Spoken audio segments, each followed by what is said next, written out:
Dans cette leçon, nous allons étudier de quelle manière il convient d'archiver et de mettre à disposition les ressources électroniques au sein de votre bibliothèque. Penchons-nous d'abord sur les méthodes de classement, car même si ces ressources n'ont pas de support physique, elles n'en nécessitent pas moins d'être classées et hiérarchisées pour les rendre plus accessibles aux usagers. Et pour cela, on utilise ce qu'on appelle des métadonnées. Les métadonnées sont l'équivalent des notices pour les publications papier. On y retrouve le titre, l'auteur, la date de publication, la cote et l'emplacement physique du document dans la bibliothèque, mais la différence, c'est que les métadonnées ne sont pas un document à part, et sont au contraire intégrées directement dans le document électronique lui-même. Il arrive que ces métadonnées soient incomplètes, ce qui peut compliquer l'indexation et l'archivage, et il faut noter qu'il n'existe pas de norme universelle mondiale les encadrant, même si le système Dublin Core et ses 15 champs de données tend à s'imposer de plus en plus. Le principe ici, c'est que ces métadonnées intégrées au document constituent autant de mots-clés que vous pouvez utiliser pour le retrouver dans votre moteur de recherche en ligne.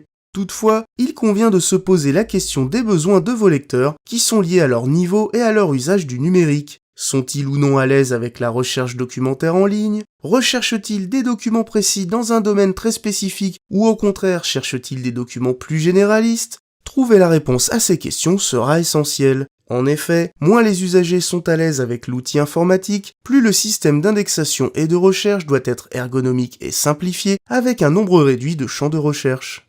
Vous pouvez par exemple vous baser sur les champs classiques de la recherche documentaire et vous contenter de préciser l'auteur, le titre et la date de publication, le tout accompagné d'un mot-clé particulier attachant l'ouvrage à un thème précis. La complexité de l'indexation dépend également du domaine concerné. Par exemple, si vous proposez des enregistrements sonores de contes traditionnels de votre région, il y a fort à parier que vos usagers seront familiers de ces histoires qui ont bercé leur enfance. Vous pouvez donc utiliser des mots-clés très précis, comme par exemple le nom des personnages. A l'inverse, si vous souhaitez mettre à disposition les textes de loi de votre pays, la plupart des usagers ne seront pas familiers de cette thématique. C'est pourquoi il sera nécessaire de réduire le nombre de mots-clés pertinents pour leur faciliter l'accès aux documents. Voyons maintenant quels sont les outils à votre disposition pour archiver et indexer les ressources électroniques. Notez bien que le plus simple sera généralement d'utiliser le logiciel intégré de gestion de la bibliothèque si vous en utilisez déjà un, afin d'éviter de multiplier inutilement les outils. Par exemple, le logiciel PMB propose une fonction de gestion électronique des documents, ou GED. Cette dernière se base sur le modèle de la gestion papier et a comme avantage de rendre les ressources directement accessibles depuis l'OPAC, le catalogue en ligne de la bibliothèque. Vous avez deux façons principales d'ajouter un document électronique au logiciel, soit vous créez un lien vers la ressource en ligne, ce qui est la solution la plus simple, surtout si vous ne disposez pas des droits sur la ressource ou si celle-ci a une taille trop importante, soit vous téléchargez directement le fichier dans votre base de données, fichier qui restera de ce fait toujours accessible depuis votre catalogue et sera plus facilement sauvegardé. Si vous n'êtes pas équipé du logiciel PMB mais que vous souhaitez une solution simple, un autre outil à votre disposition est le logiciel Omeka, un système de gestion de bibliothèque libre. Notez que pour utiliser Omeka, vous devez impérativement être propriétaire des ressources électroniques, mais l'avantage, c'est que leur indexation est simplifiée ainsi que leur recherche. Et comme les ressources sont stockées localement, il n'est pas nécessaire d'avoir une connexion internet continue. Vous pouvez tester le logiciel en vous rendant sur la page internet d'Omeka et n'oubliez pas de solliciter la communauté francophone si vous désirez des conseils.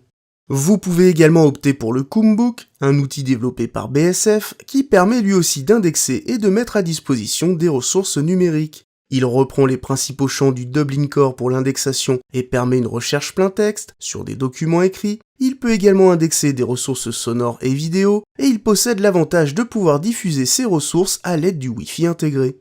Mais vous pouvez aussi décider de construire vous-même votre base de données à l'aide d'outils comme Excel ou Access. Cela permet de vous affranchir des systèmes précédemment cités et vous donne une certaine souplesse dans la construction de la base de données, même si encore une fois la simplicité d'utilisation doit rester de mise. Toutefois, ce type de solution n'est envisageable que dans le cas où le nombre de ressources est peu élevé, car les possibilités en termes de recherche documentaire restent au final assez réduites, ce qui cantonne ce genre de tableau à n'être qu'un outil de recensement.